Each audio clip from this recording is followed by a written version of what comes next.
안녕하세요. 맨디키노트 맨디입니다. 오늘 나누고 싶은 이야기는요. 자존감에 대한 거예요. 자존감이 얼마나 중요하면 서점에 가면 자존감 관련 책이 너무 많잖아요. 근데 우리 사업도 자존감이 정말 중요한 일이라는 생각을 합니다. 자존감이 없으면 내가 나를 존중하지 못하고 내가 나에게 자신감 있는 어떤 에너지를 불어넣어주지 못하기 때문에 사업을 좀 오래 유지하기가 좀 어려울 수 있다는 생각이 저는 정말 많이 들었거든요. 그리고 자존감이 높으신 분들은 저는 정말 탐이 납니다. 그런 분들은 무조건 후원을 하려고 많이 노력을 해요. 자존감이 중요한 이유가 있습니다. 첫 번째로는 무너질 때가 있죠. 우리가 사업을 하다 보면은. 근데 무너지더라도 심하게 무너지는 게 없어요. 심하게 무너짐 없음. 사업을 하다 보면 도전을 하고 실패할 때가 많아서 무너지는 게 반드시 있는데 무너지더라도 금방 다시 일어서는 그런 사람인 거죠. 그래서 다른 말로 회복 탄력성이 되게 좋죠. 쓰러졌다가도 바로 회복하는 그런 어떤 의지를 가지고 있는 그런 경우가 자존감하고 많이 연관이 되어 있고요. 세 번째로는요. 셀프 리더가 되게 잘 돼요. 셀프 리더라 함은 자기 주도적인 사업을 하는 거거든요. 우리 자기 주도 학습이라는 말도 있듯이 누가 시켜서 하는 사람과 스스로 하는 사람은 어마어마한 그 아웃풋의 차이가 있거든요. 그래서 자기 주도가 가능한 셀프 리더는 자존감이 높은 사람이다. 그래서 나는 자존감이 얼마나 잘 세팅이 되어 있냐 그런 것들을 질문해보는 게 시간이 필요할 것 같습니다. 자존감이 낮은 사람의 특징이 있습니다. 자존감이 낮은 사람. 낮은 사람은요. 핀에 너무 목을 매요. 핀이 뭐고 이런 게 너무 중요한 거죠. 저도 자존감이 낮은 때도 있었잖아요. 그래서 내 핀이 뭐다라는 게 제 스스로 너무 옥죄일 때가 있었어요. 근데 저희 스폰서님은 핀에 목매는 게 아니라 핀이 중요한 게 아니라 수입을 따주셨더라고요. 수입이 한결같은가, 일정한가, 성장하고 있는가 그거를 보셨더라고요. 그래서 핀을 보는지 내 수입을 생각하는지 이 두 가지가 자존감이 있냐 없냐의 그런 큰 차이인 것 같기도 하고요. 또 핀을 많이 생각하는 사람들은 눈치를 많이 보는 거죠. 남의 눈치. 왜냐면 저 사람의 핀이 뭔지에 따라서 보통은 다 판단을 하잖아요. 수입은 우리가 공개하지 않으면 알 수 없으니까. 핀이 성장해야 진짜 남들에게 인정받는 어떤 그런 보여지는 뭔가가 있기 때문에 눈치를 보고 또 그 그룹 안에서 나의 존재 가치 그런 것들을 핀으로 스스로 매기는 경우가 있습니다. 근데 그거는 중요하지 않다는 거예요. 본질은 아니잖아요. 그리고 이제 비교도 많이 하고 그리고 신세 한탄을 좀 많이 해요. 자존감이 낮으신 분들은 내 처지가 어떻고 내 상황이 어떻고 등등 그런 것들 얘기하고요. 그리고 만약에 그만두잖아요. 아메이를 그만두면 정말 극도의 안티가 됩니다. 내가 왜 그만뒀는지를 합리화하기 위한 설명을 해야 되거든요. 그리고 스폰서 의존도가 굉장히 높아요. 그래서 셀프 리더가 되기가 어렵죠. 셀프 리더는 스폰서 의존도가 매우 낮거든요. 그렇다고 스폰서를 무시하거나 스폰서의 영향력을 내가 벗어나서 마이웨이를 하는 거랑은 전혀 다른 개념이에요. 스폰서가 내 거를 다 해주기를 바라는 그런 의존도를 말하는 거죠. 그런 의존도가 높다 보니까 내가 내 능력을 발휘할 기회가 많이 없죠. 그리고 그런 것들을 피하기도 하고 그리고 행동을 조금 기피해요. 행동은 기피하고 죄책감은 크죠. 나 어떻게 해야 되는데 말만 많이 하는 거예요. 스스로를 너무 목을 조이는 거죠. 그리고 계획에 있어서 굉장히 소극적이에요.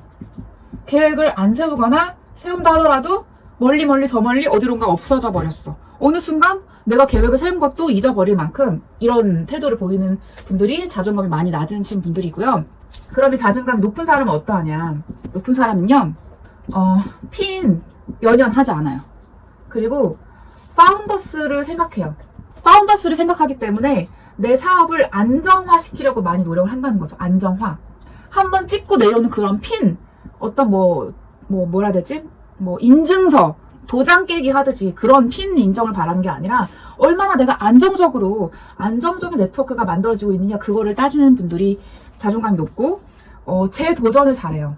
오영록 리더님도 말씀하셨잖아요. 우리 사업은 변화하는 거고 도전하는 일인데 도전에서 더 중요한 건 재도전이다. 한 번 도전하고 안 돼서 땡! 하고 실패로 단정 지어버리면 그것들은 아무 의미가 없다. 그건 리더가 아니라는 거죠. 리더는 재도전하는 사람이죠. 근데 자존감이 높은 사람들은 재도전을 되게 쉽게 합니다. 왜냐하면 그 전에 실패가 상처가 아닌 거예요. 과정인 거지. 그리고 또 자존감이 높은 사람의 특징은요. 아메 하기 전에 비포 아메라고 하죠. 비포 아메에도 잘 살았어요. 굉장히 성실했어요. 뭐든지 다 성과를 내는 사람이었다는 거죠. 그전이라고 해서 막 되게 대충 살고 그랬던 사람이 아니라는 거예요. 그리고 운이 좋아요. 운이 좋은 이유는요, 그 사람들의 에너지가 좋기 때문이에요. 저희 그룹에 에너지가 굉장히 넘치는 리더님이 계십니다. 제가 너무 사랑하는 리더님이고 저희 뎁스 파트너이신데, 이분들 보면은 그냥 제 기분까지 좋아지고 힘이 되고 뭔가 살아 움직이는 그런 뭔가 활기찬 그런 느낌이 있기 때문에 따라가고 싶다, 닮고 싶다, 이런 느낌이 들어요. 그리고 또 자존감 높으신 분들은요, 자기 주도적으로 사업을 끌어나가죠. 그래서 이분들과 다르게 계획을 세우죠. 계획을 세우고 스케줄러가 있어요. 근데 사업을 한다면서도 스케줄러가 없고 스케줄이 없다 그러면 진짜 그거는 난감하죠. 정말 난감한 거고, 반드시 스케줄러 계획을 세워야 되고, 그리고 잘 웃고, 아까 말했듯이 에너지 넘치고, 그리고 칭찬을 잘하는데, 이 칭찬은 누구에게 하냐? 셀프로 잘해요. 그러니까 자존감이 높으신 분들은요, 자기 스스로에게 너무 잘하고 있어, 이 정도면 됐지, 난 최선을 다하고 있어, 난 반드시 해낼 거야, 이런 긍정 확언, 여러분들이 좋아하는 그 확언을 많이 하는 분들이라는 거죠. 그래서 그 다음으로 중요한, 내가 과연 파트너의 이 무너진 자존감을 세워주기 위해서 나는 스폰서로서 어떤 리더여야 하는가. 파트너의 자존감을 높여주는 스폰서 있죠. 자존감을 하늘 끝까지 치솟도록 도와주는 스폰서. 자존감 높여주는 스폰서의 특징 있어요. 간단해요. 첫 번째로는 겸손하세요. 겸손해요. 그래야 파트너를 높이 보거든요. 내가 겸손하지 않고 내가 높아, 그럼 파트너가 얼마나 낮게 보이겠어. 내가 낮아져야 파트너를 높여줄 수 있고요. 두 번째로는 아까 말했듯이 에너지가 되게 밝아요. 에너지가 밝은 분들의 특징, 언어가 긍정적이죠. 언어가 긍정적이에요. 그래서 상담을 하더라도 미팅을 하더라도 언어가 예쁘니까 파트너들이 그 언어를 듣고 자존감이 뿜뿜 올라오는 거죠. 자녀를 키울 때도 마찬가지예요.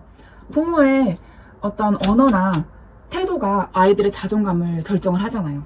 그리고 파트너들의 자존감을 우리가 세워줘야 되는 이유는요, 자존감이 높은 리더들이 홈미팅, 데모, 사업 설명, 텐코어, 이거 다 잘해요. 정말 놀랍게도 자존감이 높으면 많은 부분을 셀프로 잘 해냅니다. 왜냐하면 스스로 나를 믿고 스스로 나의 변화되는 모습을 기대하기 때문이에요. 자존감이 낮으면 이런 거를 하다 관두죠. 하다 말고 조금만 안 돼도 금방 포기가 굉장히 빠른 분들이 자존감이 많이 낮죠. 아메이는 개념을 이해하면 굉장히 쉬워지는 일이잖아요. 근데 개념을 이해하고 나서 또 중요한 게 적용을 하는 거예요. 적용은 바로 행동인데요. 이거 두 개는 스폰서가 대신 못 해줘요. 셀프로 해야 돼요. 내가 해야 그게 진짜 내공이 되고 진짜 리더십을 갖추게 돼요. 근데 개념을 이해하려면요, 막 사이드적인 부차적인 걸 많이 보는 게 아니라 그냥 늘 한결같은 기본적인 미팅이 있죠. 기본적인 미팅에 와서 듣는 걸 늘 똑같이 듣고, 기본적인 N&B, 기본적인 하우투를 계속 똑같이 듣고, 그것들이 온전히 내 것이 될 때까지 계속 반복 학습하는 거.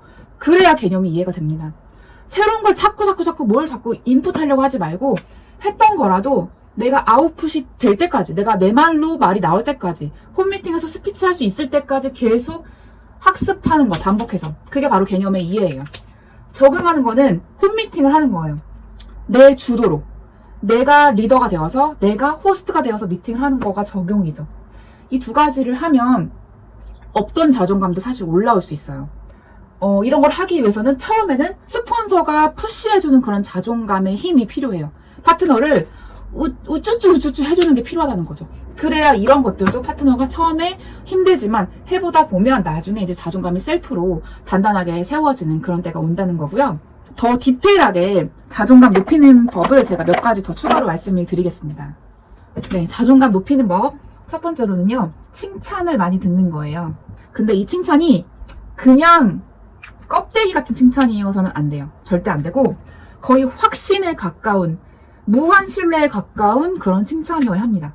그런 칭찬을 자주 들어야 돼. 빈도 높게. 그래야 자존감이 살아나요. 두 번째로는 자아 정체성을 찾는 거예요. 이 자아 정체성을 어디서 찾냐? 미팅장에서. 미팅장에서 계속 있다 보면 소속감이 생기죠. 아, 나는 여기 멤버야. 나는 우리 그룹의 일원이야. 나는 우리 그룹에서 성장할 작은 씨앗이야. 그런 것들이 생겼을 때 자아 정체성이 생기면서 자존감이 세워지는 거죠. 내가 갈 길을 모르고 갈 바를 모르고 갈피를 못 잡고 그랬을 때 내가 자아 정체성이 없으면서 흔들리는 거거든요. 근데 내 팀, 내 그룹, 그것에 대한 어떤 자부심, 그런 것들이 있을 때 자존감이 같이 동시에 올라가고, 세 번째로는요, NMB 미팅 있잖아요. 여기서 배운 대로 나를 바꿔야 돼요. 내가 배운 대로 변화가 돼야 리더가 되는 거지. 변화 안 되면 그냥 여전히 똑같을 수밖에 없겠죠. 그렇기 위해서는 리셋을 해야 되거든요. 리셋은 과거의 나를 다 버리는 거예요. 과거의 나를 잊어버려라. 과거의 나 때문에 그 과거의 나가 현재 나의 발목을 잡고 있거든요. 그래서 내가 성장하고 발전하고 싶어도 안 돼. 너는 이런 애야. 이 발목이면은 넌 안 돼. 넌 절대 넌 과거의 모습에서 벗어날 수 없어. 계속 이러고 있는 건데 그거를 내 셀프로 하고 있는 거예요. 그것을 내려놔야 된다는 거죠. 그리고 또 중요한 거 여러분들 아시겠지만 소소한 성취예요.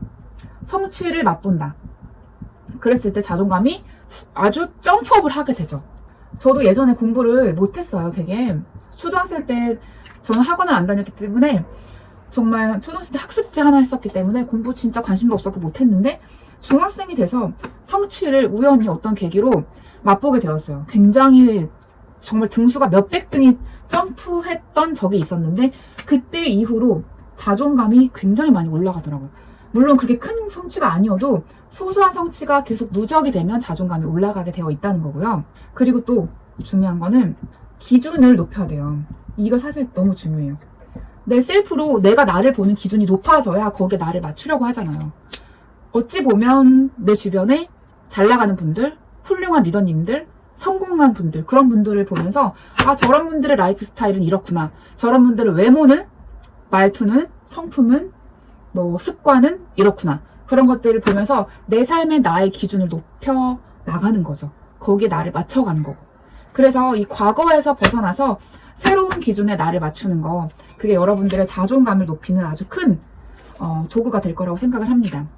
자존감이 낮으면 아메이도 아메이지만 인생에서 소소한 성취를 해나가면서 성장하기가 어려운 것 같아요. 운동도 그렇고 어학도 그렇고 뭐 여러 가지 도전의 기회들이 있잖아요. 내 안에 있는 나 진짜 훌륭하다, 나 잘났다, 나 정말 나를 존중한다, 그런 마음을 계속 높이셔서 사업에 꼭 적용을 하시고 승리하셨으면 좋겠습니다. 감사합니다. 사랑합니다. 축복합니다.